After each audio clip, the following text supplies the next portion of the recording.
Before we are going to discuss about this decision to accept special order. Now, if you remember previously, when we were discussing about the uh, make or buy decisions, right? When we were discussing about the make or buy decision in this particular instant, we decided to make inside because we compare the total cost 15.5 rupees with the total variable cost. Now, total variable cost is less than the market price of the component, so we can make it inside for a lesser cost. So therefore we actually selected the option to make it inside. So that is what we did. But when you are making this type of decision, even yesterday we discussed about close down of a department. Here in this particular situation, close of the department, if you remember, people who were connected to last time in the Zoom session yesterday, we were discussing about this particular situation also. Now management wants to shut down the department C, but once you do the calculation, you identified that the department A is the one that is which is making a negative contribution. Therefore we should, if you need to shut down one department, you better shut down A. So if you need to shut down C, that means you are making a mistake. You are going from worse to worse. But now all the decisions here we took based on the calculations, numbers, quantitative figures. But there is another whole aspect which we neglected. That is actually qualitative information. Any time when you are making a decision as a management accountant, or maybe as a manager, you can always do the calculation and rely upon the numbers. But you always has to look at the other perspective also. Now, if you need to close down the department, let's say according to the calculation, we decided to close down department A because it is making a negative contribution, right? So what are the other factors that we should consider other than the fact that it is making a negative contribution?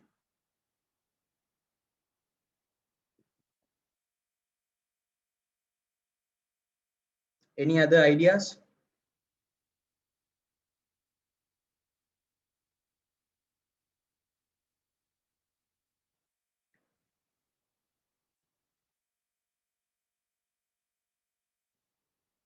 So one thing we can look at, what will happen to the employees of that particular division if we decided to shut it down.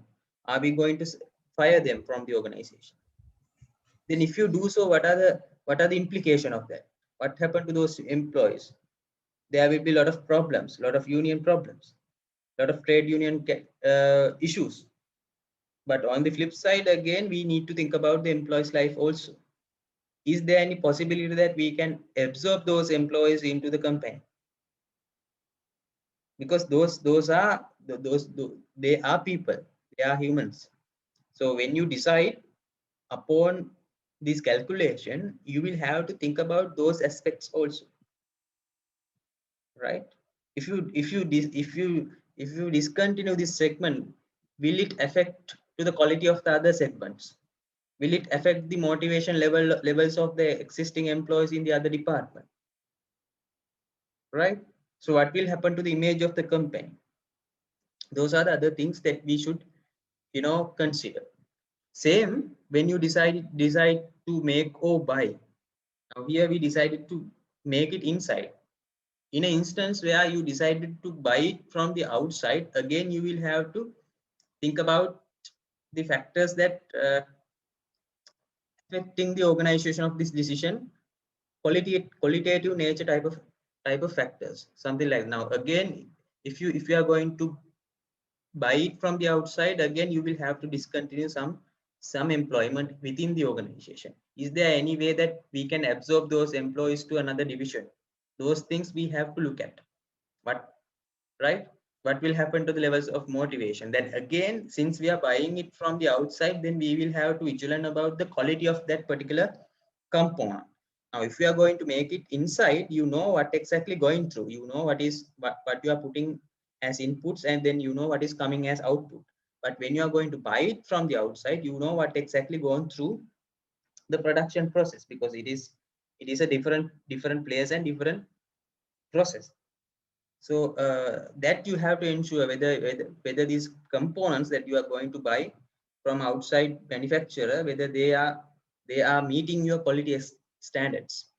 And another thing that you should ensure that whether that person would be able to supply you the particular item continuously, whether he's capable of continuous supplying of the product.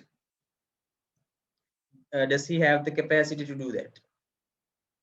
Those things you have to consider. So those are the qualitative aspects of the decision making. Now here, as a management accountant, we know we always love to do the calculations. We do the calculations, and numbers actually don't lie. They give you the answer, but you should think as a human being. We have the techniques. The techniques doesn't know anything about the feelings. It doesn't say anything about the emotions. So the emotion part is with the manager. He need to have kind of emotional intelligence where he can understand others' emotion as well as his own emotions. So based on those things, we need to consider those qualitative aspects also. Some aspects are actually related to emotion and some are not.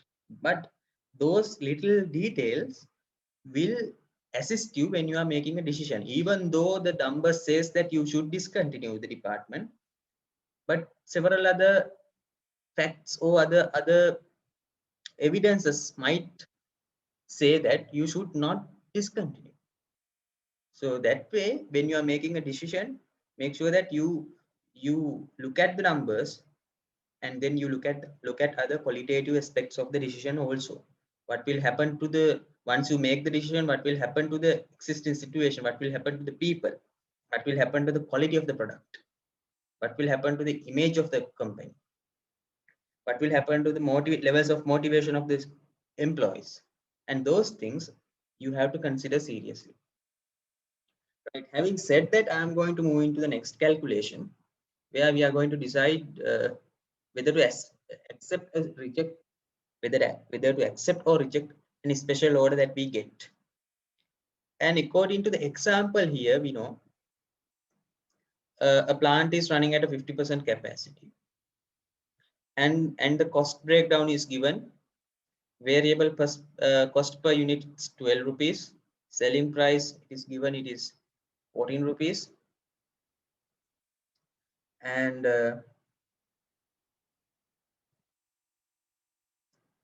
fixed cost is given 45,000. Present production is given, that is 20,000 units. It is in units production level. And we have additional information here. An exporter offers to buy 10,000 units per month at rate of 13 per unit. Now this is the special order that we received. This is what we have been doing right now at the moment. And in such situation, first we need to evaluate whether do we have the enough capacity to accommodate that special order. How we are going to look at that? Now, we are running at 50% capacity. And at the moment we are producing 20,000 units. That means our full capacity is equal to 40,000 units, because 50% is 20,000. So the 100% is 40,000. So our full capacity is 40,000 units. At the moment we are producing 20,000. So according to the information here, the special offer comes for 10,000 units, so that we can easily accommodate that production within our facility. So that part is okay. And second thing you want to know, what is the cost structure of the new order? What will happen to the existing cost structure if you undergo this particular order? Right. So First, what I'm going to do is I'm going to do the calculation for the existing situation. Right? Okay. Now, first, get the total sales. Now, it's quite obvious that how we are going to get the total sales. Right? So we have present production capacity, and we have fixed cost, variable cost per unit, and selling price. So selling price is there. So what I'm going to do is selling price is 14 rupees, multiply it by present production capacity, 20,000 rupees. Sorry, 20,000 units. So you will get 280,000 rupees as the total sales. How you arrive at that number? 14 multiplied by 20,000. Because 20,000 is the present production capacity, production level, and selling price is 14 rupees. Then total variable cost, you can easily calculate that. Present production 20,000 multiply by variable cost. It is given, it is 12 rupees. Right.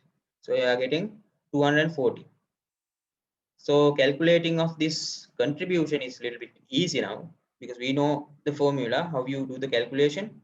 Total sales minus variable cost. So we have a total sales of 280 minus 240. So you are getting 40,000 as the contribution. Now fixed cost is already given, it is 45,000. 45,000. And then you can easily calculate the profit. How you calculate the profit? You get the contribution and remove the fixed cost. So you are getting a loss of 5,000 rupees. A loss of 5,000 rupees. Now look at the new offer. Right. So when it comes to new offer, according to the details here, you can produce 10,000 units and you can sell it for 13 rupees. So total sales is equal to 13 multiplied by 10,000 units. So you are getting 130,000 rupees as the total sales for the new offer. And variable cost is again, we know it is 12 rupees multiplied by 10,000 units because new 10,000 units has to be produced. So you are getting 120,000, right? So you get a contribution of 130 minus 120, that is 10,000 rupees, right? That is your contribution. And obviously you don't have fixed cost here because fixed cost is already, we have already paid for the fixed cost. That part is here because we have already arranged for 100% capacity. For 100% capacity, we are paying this 45,000, but still we are making, we are operating on 50% capacity. So we have another 50% to go. That is well within our range of activities. So fixed cost is not going to change. It would be the same. So there's no fixed cost here. So you are getting a profit of 1,000 minus 0. That means you are getting a profit of 1,000 rupees. Right. Now, if you look at the total figures now, in total, you can get the summation of all those two figures, offer and the existing level. Right. So in this sense, you are making a 5,000 profit. 5,000 profit. So negative 5,000 plus positive 10,000. It becomes a profit of 5,000. So once you do the calculation, you can easily tell that we should accept this special order, even though we only get 13 rupees per unit, because at the moment we are selling this particular product at 14 rupees in the market, but special order comes for 13 rupees. But when you do the calculation, you can see that it is also making a positive contribution. It is also making a positive 10,000 contribution, and that contribution leads to a positive profit even. So earlier you are making a negative profit, that means making a loss. Now it has become a profit. And again, this point also, there are some other things you should consider other than these calculations, right? Now we know that the special order does not take up the all the capacity of the organization. We have another 10,000 units. If we need, we can produce, so we don't have to worry about it. And the other thing is, what we will have to make sure that that special order doesn't come to the market, because we priced our product at 14%, where the person who is buying from us on the special order, he is getting for 13 rupees. What if he put all these units into the market at around 13.5? So it is less than the market price that we have marked up for our products. It is the same product, right?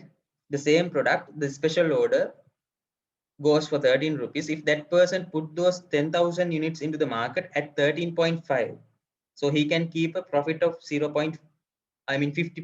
50 cents, and he will also make 5,000 profit.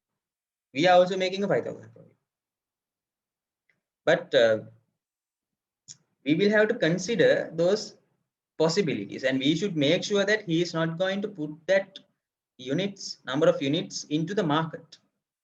We should really make sure that it is a special order. He is not buying from us as a trade. That is very important. If he is going to put those units into the market, into the same market that you are operating on, then you are in trouble. So those things we will have to consider. Those information will not be visible when you are doing these calculation, but those things has to be considered, right? Okay, now moving into the next decision that we are going to make, that is actually replacement of equipment. Replacement of equipment. Please go through the sum here. A company owns a machine which was purchased 3 years ago for 180,000 rupees with 6 years of useful time, no scrap value. The variable operating cost is 3 per unit and maximum capacity is 20,000 units.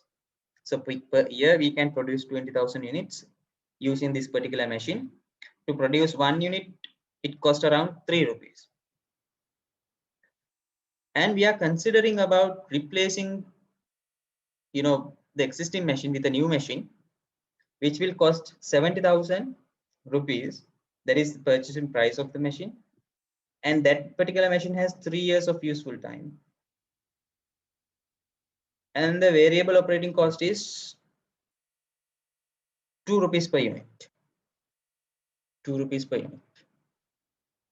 Maximum capacity is 20,000 units,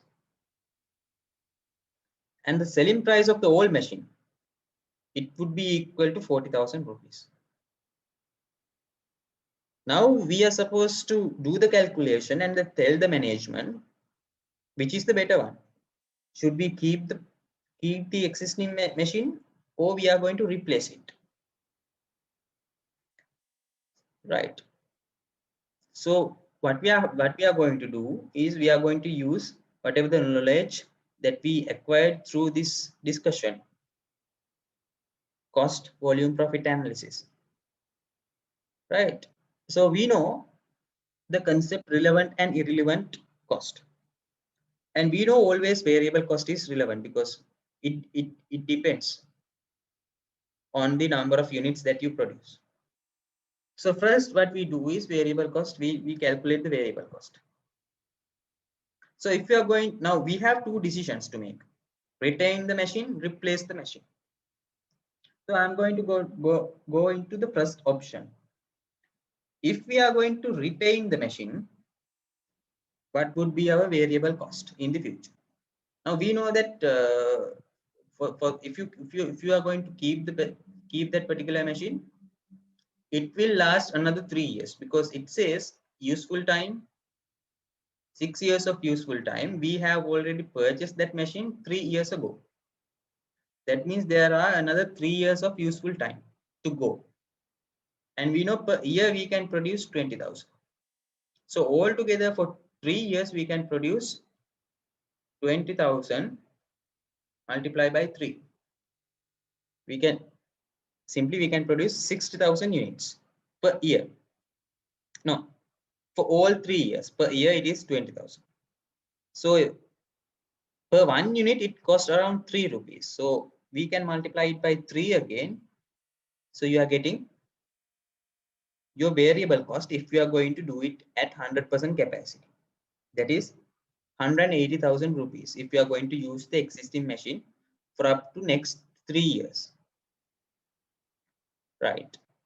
If you replace it, if you are going to use the new machine, what is your variable cost? You can see it now. Again, this particular machine is also for 3 years, because it is going to be purchased today. From today onwards, we have 3 years of useful time. Right.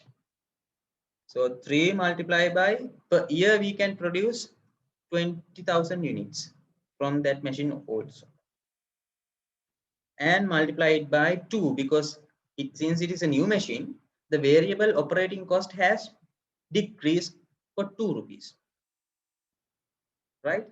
Now if you see, if you are going to replace the new machine, you will have to only incur 120,000 rupees as variable cost against the 188,000 rupees with the previous or the old machine. Now here we are already making a gain, but there are other things that we should consider. Right.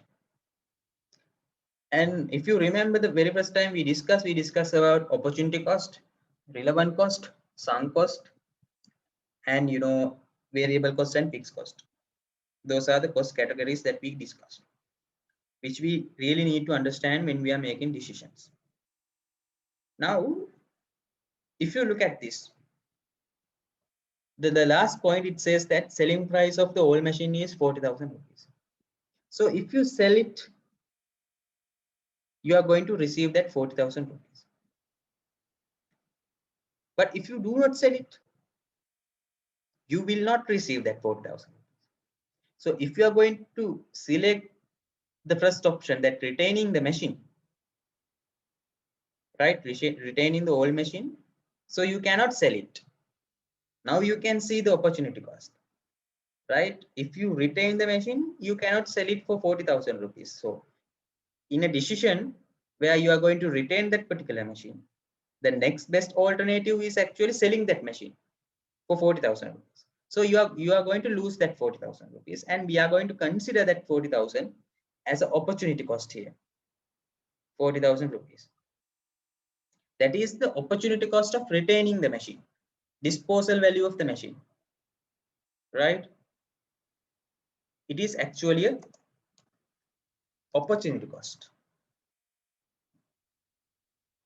Right. So when you are buying the new machine, obviously you will have to pay the market price of that machine. So you will have to pay the price for the new machine. So it says that new machine cost 70,000 rupees. So that is the cost of the new machine, 70,000 rupees. Now if you get the summation,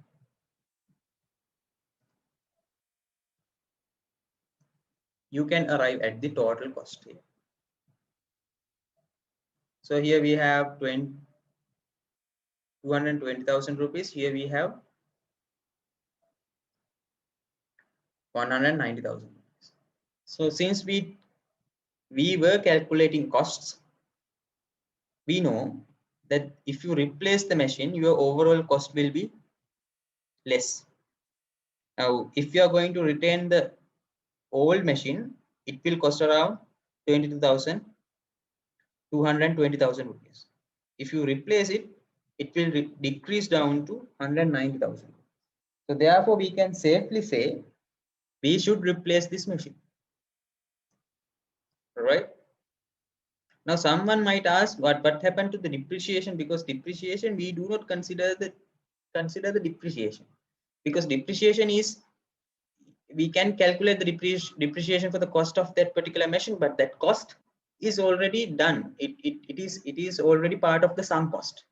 It is not relevant here, because the 3 years ago we purchased that machine for 180,000 rupees, but that is actually 3 years ago. We cannot do anything about that right now. Only thing that we can do is we can sell it for 40,000 rupees. But if you select the first option to retain it, you cannot sell it. That's why we consider that as a opportunity cost here. So according to the calculation, we can safely say it's better you go for the new machine, replace the machine, right? Again, when you are making this type of decision, you have to vigilant about other factors, whether that new machine is going to be suitable for you, the quality of the product is the same. Those things you have to make sure. As a management accountant, you can always do the calculation, but person who is making the decision should be vigilant about the other aspects of the decision also, right? So having said that, I am moving into the next calculation, where we are going to discuss about decision making with the limiting factor. Decision making with the limiting factor, right? Now the at the moment you heard the word limiting factor, you know what we are talking about, right?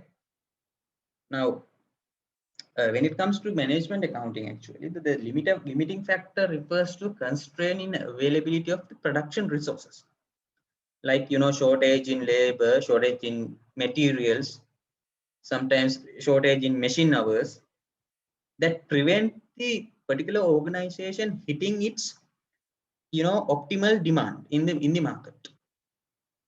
When they have a demand in the market, if they cannot meet that demand due to some other reason, like some other constraint, like unavailability of the labor, unavailability of the machine hours, or maybe unavailability of the materials, and those constraints we normally consider them as a limiting factors, right? So when you have a limiting factor, if you are producing if you're producing one line of product, when you have a limiting factor, there's nothing to discuss, right? So if you have a limiting factor, that means you cannot produce. For example, when you have a demand of 6,000 units in the market, if you can only produce within your company, only produce 5,000 units due to the fact that you don't have enough material within the company, there's nothing you can do. Only thing you can do is produce that 5,000 units and put that into the market. But when you are producing more than one product within the same company, if you have a product portfolio, like if you are producing several odd products within the company using the same material, same labor, same machinery, then you have an option to decide upon an optimal mix of products that you could produce in a way that you can achieve an optimal level of profitability. So that is what we are going to discuss here, right?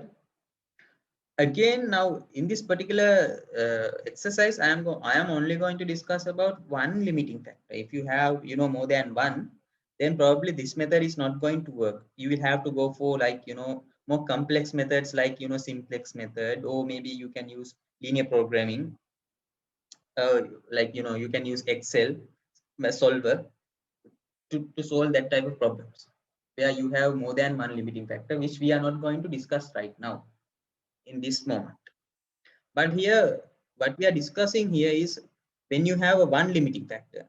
what you are going to do if you have product lineup.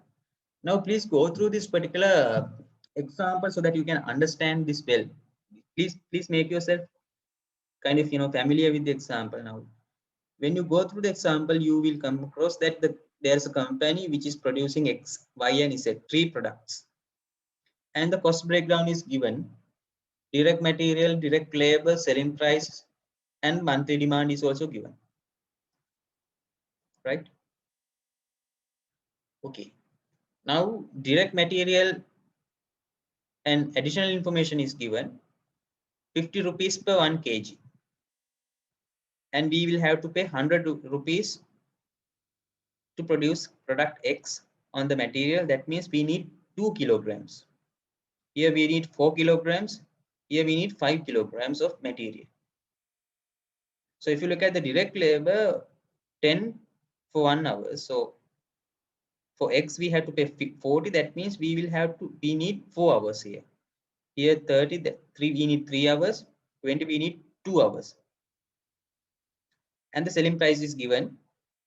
Monthly demand is also given. Right. And we have some other additional information here. The raw material supply is limited to 2,500 kg. And there is another thing here. Availability of the direct labor hours is limited to 2,350. But now, here there are 2 situations. Those 2 are not presented together, right? But if raw material supply is limited, there is a small typo right here in the supply. Small typo, right? Now, first instance, what if the raw material supply is limited to 2,500 kg? Now, how do you know whether this is a limiting factor or not? For that, you need to do the calculation. And first, you need to know how much we need. Now, to produce X, we need 2 kgs here. To 1 unit of X, we need 2 kgs. How you know? Because for 1 kg, it is 50 rupees. You need 100 rupees. That means you need 2 kgs. So let me do the calculation here. X, Y, and Z. So we know to produce 1 X unit, you need 2 kgs. To produce 1 Y unit, you need 4 kgs. To produce 1 Z unit, you need 5 kgs. How you arrive at that number? For X, we know that per kg we have to pay 50. So you are paying 100 for X divided by 50. You are getting 2. Here you are paying 200 divided by 50. You are getting 5. Here you are paying 250 divided by 50. You are getting 5. Right?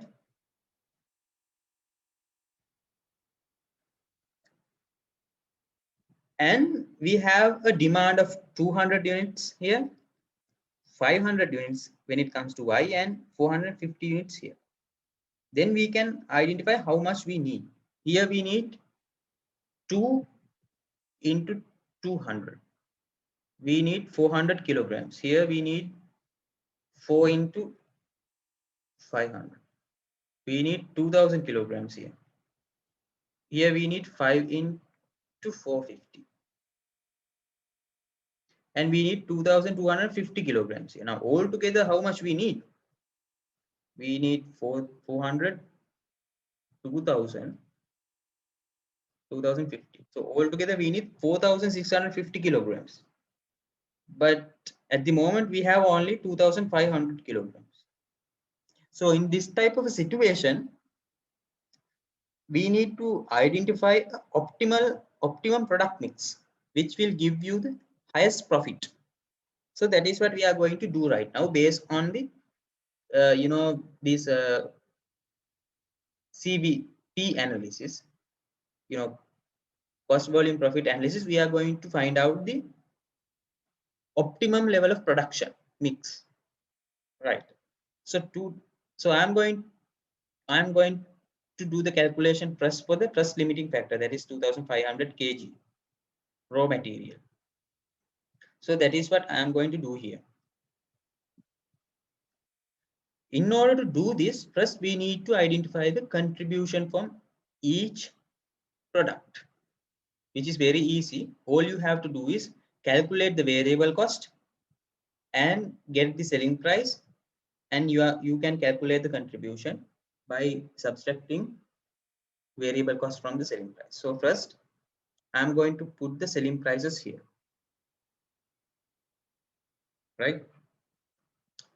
And we know the selling prices for X, we have selling price of 200 rupees, and for Y we have 310 rupees, and for Z we have 400 rupees selling price. That is here, it is given.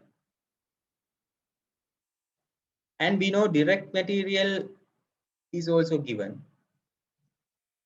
It is 100 rupees we need, here 200 rupees, here 250 rupees.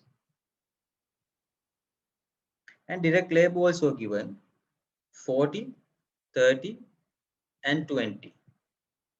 So these figures I have straight away taken from this table, right? Now we can easily calculate the contribution. What you can do, you know that these two items, direct material and direct labor, those are variable cost, and we have the selling price. So what I am going to do, 200 minus 100 minus 40.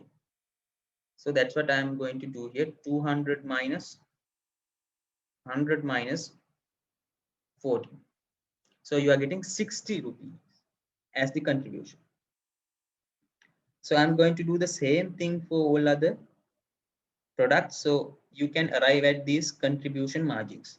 Now here what I have done, 310 rupees selling price minus 200 minus 30. So 230 is actually equal to variable cost. So in other ways, 310 minus 230, you are getting 80 rupees. Same way, we do the calculation for products at Z also. Now you have the contribution. Then you have to calculate something you called contribution per limiting factor. Now here the limiting factor is raw material. Therefore, we are going to calculate the contribution per raw material. That means 1 kg. For 1 kg of raw material, how much contributions that we are getting? So to do the calculation, we need how much materials are required to produce 1 unit of product. So we already calculated that. Now we know here to produce X, we need 2 kilograms. To produce Y, we need 4. To produce Z, we need 5. So I'm going to put those values here. To produce X, we need 2 kilograms. To produce Y, we need 4 kilograms. To produce Z, we need 5 kilograms. So that we calculated there. Now we can easily calculate contribution per raw material here. So we know total contribution is 60 rupees for this particular product. We need 2 kg. So per 1 kg, our calculation we can do 60 divided by 2. For 1 kg, we are getting a 30 rupees of contribution. So if you do the calculation to the all other products, so here 80 divided by 4, you are getting 20. Here 130 divided by 5, you are getting 26. So this figure gives you the idea about how much of contribution you are getting for 1 limiting factor, 1 unit of limiting factor, here a kilogram. Then what we can do is we can rank or prioritize these products based on this figure, contribution per limiting factor. Now what is the product that gives you the highest contribution? You can rank it, you can give the highest priority number 1. And second highest contribution is this, that is product number C. It's product C or they say. So you are giving the second rank, and obviously the other one is the third rank. So this is how you are going to rank it. So based on the rank, the first rank is given to X. So I'm going to put here X. And the second rank is given to Z. So therefore I'm going to put Z in the second place. And the third rank is given to Y. Obviously it is the third product. So it comes after the Z. Now we can easily calculate the product mix. So let me show you how to do the calculation. So at the beginning, we know that we have 2500 kg of materials available with us right now, right? We know it. This is the available product, right? And we know we have given the highest priority to X. That means we are going to produce as much as we could from X. For that, we have to go to the information and see what is the demand for X. So monthly demand for X is 200 units. So therefore, we are going to produce that 200 units. Why? Because it gives us the highest contribution per limiting factor. And to produce one X units, we need 2 kgs, right? We need 2 kgs. So how much materials we need here? That means 2 kg multiplied by this 200, right? We need 400 kgs. This figure we already calculated here, this 400, right?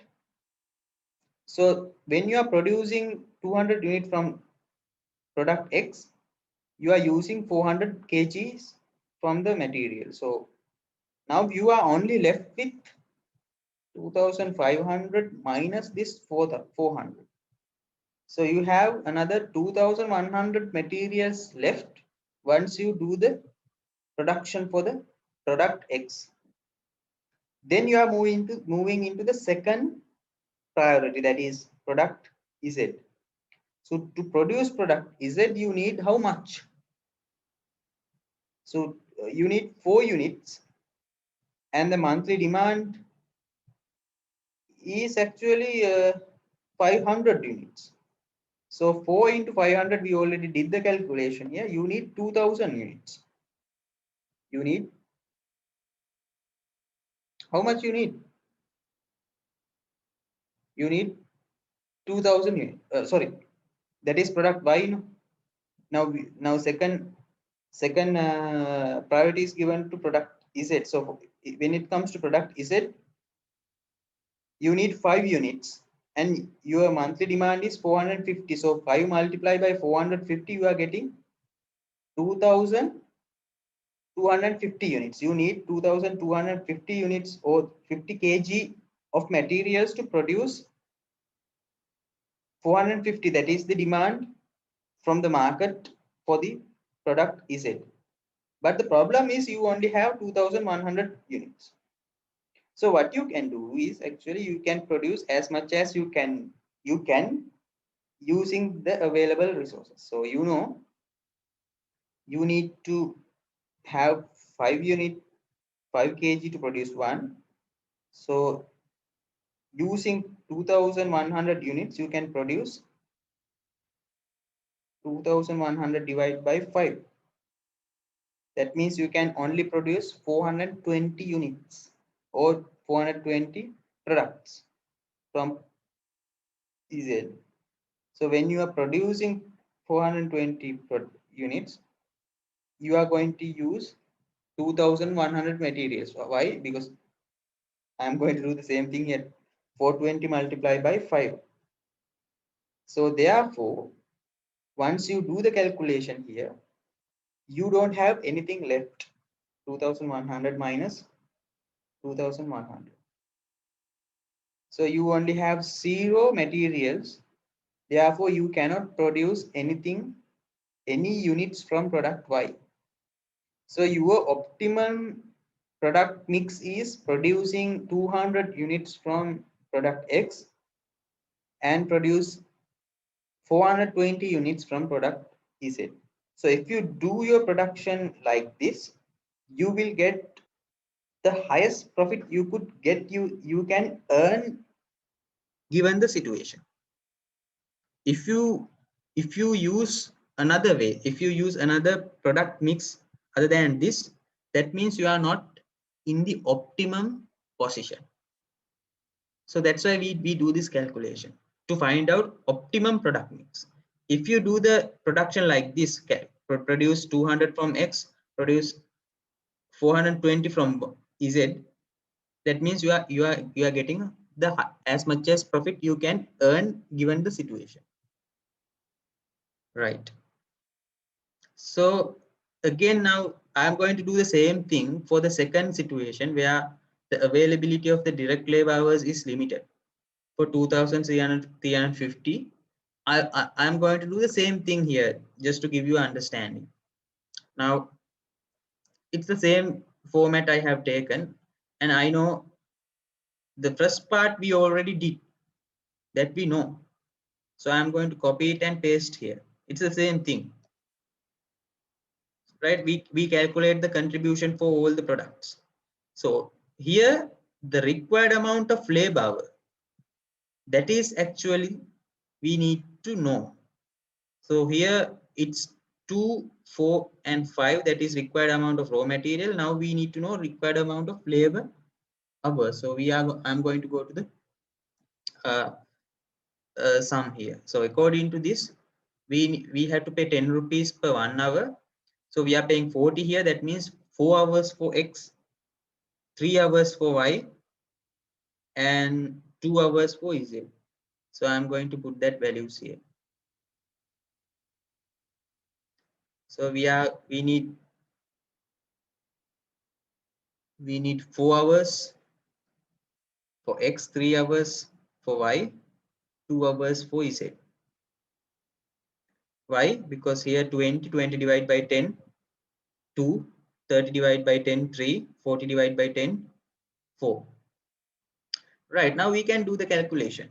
All we have to do is there is a little bit of error here. Required contribution per, not per raw material, contribution per labor hour. So here we are going to calculate contribution per labor hour. So that's what we need. Right. So how you do the calculation? Total contribution divided by number of labor hours required. 15. So do the calculation for the rest of the products. So you are getting these values.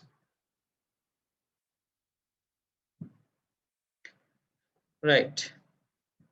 So now you can give the ranking. So the first rank goes to the product Z because it gives you the highest contribution. And second ranking goes to product Y. And third one is product X in this particular scenario. So according to the ranking, I have given the products here. Now first rank is given to Z and then Y and then X. Now same way I did, I'm going to put the available labor hours here. We have 2350 labor hours available. Now first priority is given for the product Z, and I am going to produce the maximum amount of units there. So maximum demand from this 450. So I am going to produce 450 number of units, 450. And how much material we need to produce this? How do you arrive at that figure? We know that now we need 2 labor hours to produce 1 unit. So 450 multiplied by 2. 450 multiplied by 2. You need 900 labor hours. So once you do the production, now you only have 2350 minus 900. That means you have only 1450 units. 1450 units. Then the second ranking goes for product Y. So if you go to product Y, you can produce according to the sum, you can produce 500 units, right? Now to produce 500 units, how many labor hours you need, because to produce 1 unit of Y we need 3 labor hours. We need 3 labor hours. So to produce 500, that means 3 multiplied by 500, you need 1500 labor hours to produce. But unfortunately we don't have that much of labor hours, we only have 1450. So as previously, we are going to produce as much as we could use in the available labor hours. So what we are going to do here, we are going to get this 1450 divided by number of units that is required to produce product Y, that is 3 hours. So you can produce 483.3. Obviously we cannot produce 0.3 products, so we can round it up. If you want, you can round it up. That means you are producing, because you cannot produce 0.3 products, that means you are going to produce 483 units. So when you are producing 483 units, you are going to use up all the materials here. So here 0, nothing available, therefore you cannot produce anything here from the product X. So here the product mix is this: producing 450 from product Z, producing 483 from product Y. Now you can see when you have a different limiting factors, the product mix, it changed a lot. Now earlier we were producing X and Z. Now we are producing Z and Y. Right. So this is how you arrive at this production mix with the knowledge of this variable cost and fixed cost and the contribution. When you have a limiting factor in the environment, right? I hope that you understand the calculation, and these are not that much of a big and complication calculation, just just common sense, right? You have to just understand what is going on here. The only thing here is we calculate the contribution for all the products, and then we calculate something what we call contribution per limiting factor. Now here the limiting factor is raw material, therefore we calculate the contribution per 1 unit of raw materials. Now here the limiting factor is labor hours, therefore we calculate the contribution per 1 unit of labor hour, 1 labor hour. So that way we can calculate this product mix. Now here the product mix is producing 450 from Z, 483 from Y, nothing from X. Now here the product mix is earlier situation, 200 from X, 420 from Z, nothing from Y.